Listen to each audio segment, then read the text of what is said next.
21-6 run in the second quarter, and they never looked back. But we're going to start the postgame show here, presented by Toyota, with the positive, Bully. The Hall of Famer Chris Woolen, Darrell Wright, and of course, Bonta Hill. Steph Curry now number 2 on the list, and it's just a matter of time before he's number 1 when he surpasses Ray Allen, sometime probably next season. Congratulations, Steph Curry. Tremendous accomplishment, passing the great Hall of Famer Reggie Miller. And like you said, Bonta, just a matter of time before he goes past Ray Allen. And Darrell, then he'll start his own 3,000 club, and then probably start his own 4,000 club. Ooh. Easy call right there. 4,000 is on the way, man. Congrats to Steph Curry.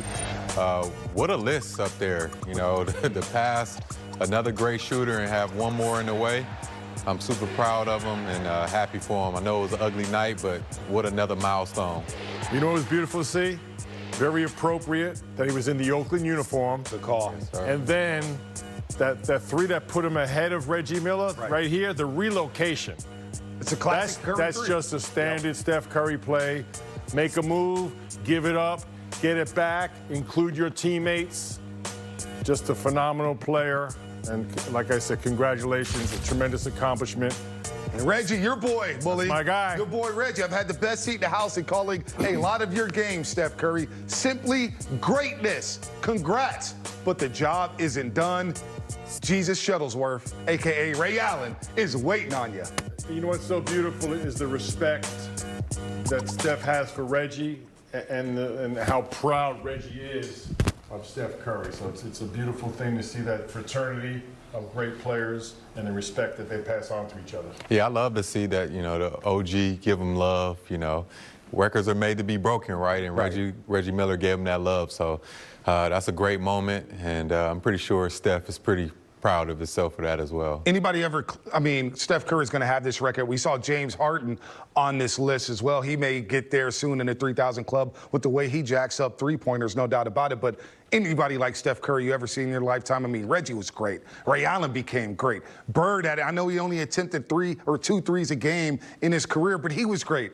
There's nobody like Steph Curry. He's literally changed the game. He's definitely changed the game. The way he shoots the catch and shoot, off the dribble, ISO, he does it every other way you can, every way you can in the game. So just to see how he scores is just crazy. You know, the ISOs, off the pick and roll. Relocate. He does it all. So I've definitely never seen anybody shoot the 3-ball like him. All right, let's go back out to Fitz and Buki, who called the game here. A rough one for the Golden State Warriors, but the one positive there with Steph Curry.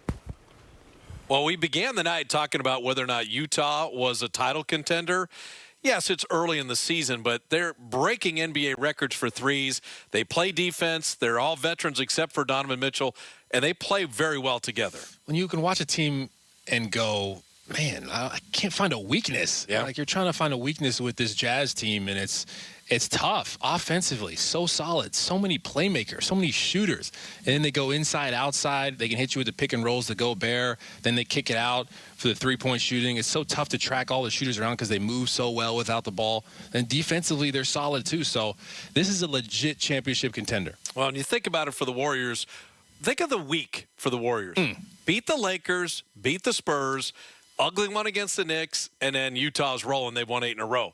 That's the Warriors season right there. 2 great bright spots in the Lakers-Spurs wins and 2 ones, the Knicks and the Jazz. And that's what makes next week so important because Minnesota twice, and then you're looking at Phoenix and Detroit. There's no should wins, but this is not Lakers, Clippers, Spurs, Utah. This is an opportunity for the Warriors to play better. And there's going to be games like this game tonight and the Knicks game, and you have to realize that as a player and just stay engaged and make sure you're doing your preparation. You talked about next week, you're going up against the struggling Minnesota team. You would hope to at least have a nice game and come away from those 2 games saying, okay, we played well, and then you live with the results. And then Phoenix, that's a tough team in the West with Chris Paul and Devin Booker. You got your hands full there with that backcourt, and they got some other pieces too, DeAndre Ayton. So they run a lot of pick and roll as well. You're going to have to work on your pick and roll defense. For sure. You're going to have to watch a lot of film and figure out where we can get better, guarding the 3-ball, all those different things, guarding pick and roll, and then get that flow back on offense that you had in the Spurs game, the last win. Yeah, and I think the thing, too, is it's probably a good time to pause for a second and appreciate the brilliance of Steph Curry. Is that passing Reggie Miller, you know, he's going to pass Ray Allen eventually, but, you know, last year was Steph having the broken hand. the fun went out of a lot of Warrior basketball.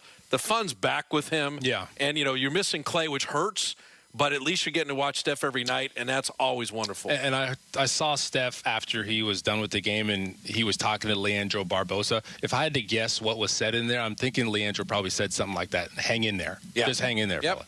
And he's playing as well as he can, and he's going to go hard and be aggressive and try to diagnose all these crazy gimmicky defenses that people are throwing at him. This is a really good defensive team. It wasn't really gimmicky tonight. They were just they jumped out to a huge lead, and it puts a lot of pressure on us offensively to come down and, create, make plays.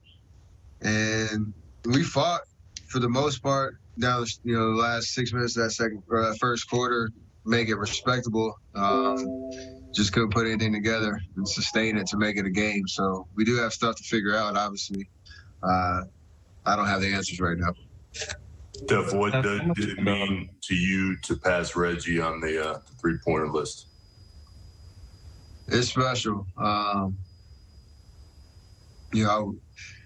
was trying to enjoy it in the middle of the game because I knew it was on the horizon, and I knew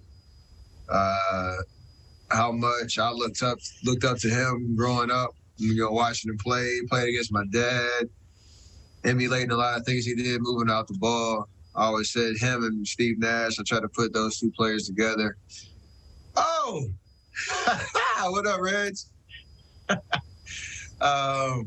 And so that's pretty dope.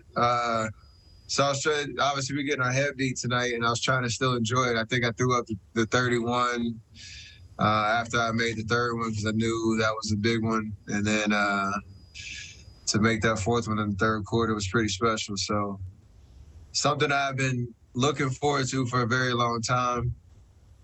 Standing to him and Ray, what up, Base?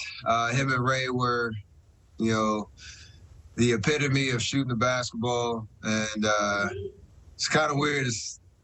I always said I think longevity and accuracy. Our offense beautifully.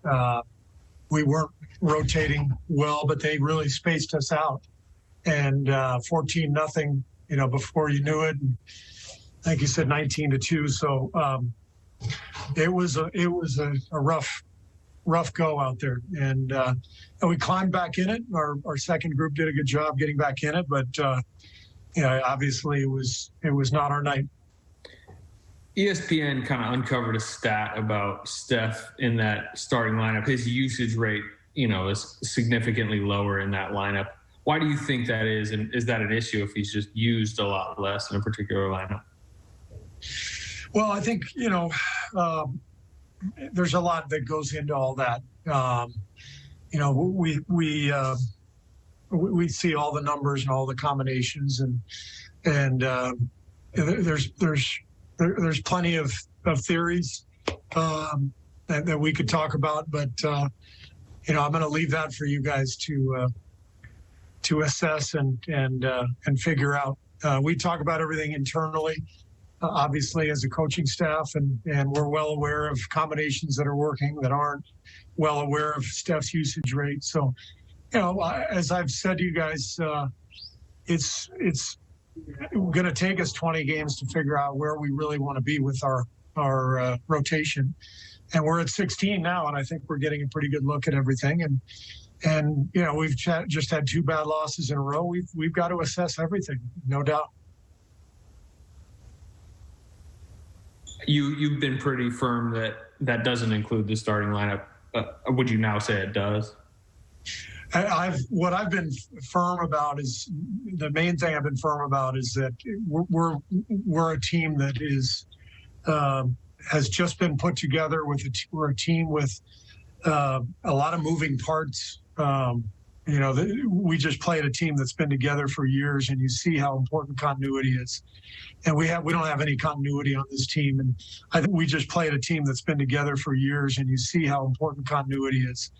And we don't have any continuity on this team. And I think that has been apparent, throughout the early part of the season. We have our moments, but we have to continue to try to build something that we can rely on night after night. And the main thing is our defense. We have to be playing with energy and focus, and we got to get after it at that end of the floor.